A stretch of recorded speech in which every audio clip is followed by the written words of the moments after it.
শুরু করি। Mobile phone থেকে ইউটিউব চ্যানেল খোলার জন্য সবার প্রথম আপনার যে ইউটিউবের অ্যাপ্লিকেশন রয়েছে সেই অ্যাপ্লিকেশনটাকে আপনি একবার ওপেন করবেন। এখানে দেখুন আমার যে ইউটিউবের অ্যাপ্লিকেশন রয়েছে সেটাকে আমি ওপেন করেছি।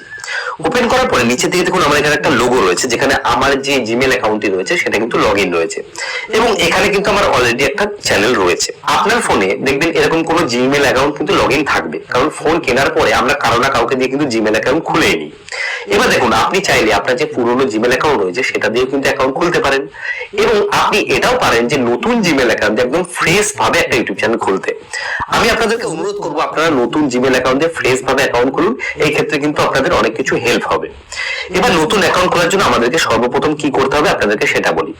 প্রথমত এখান থেকে আমাদেরকে কি করতে হবে, এখান থেকে এই যে সুইচ অ্যাকাউন্ট বলে যে অপশনটা রয়েছে এর উপর আমরা একবার ক্লিক করব। সুইচ অ্যাকাউন্টে ক্লিক করার পরে আমাদের ফোনে যেই যেই জিমেল অ্যাকাউন্ট লগ ইন করা থাকবে সেগুলো কিন্তু এখানে সরাসরি শো করবে। এখানে আপনি যদি খেয়াল করেন তাহলে একটা প্লাস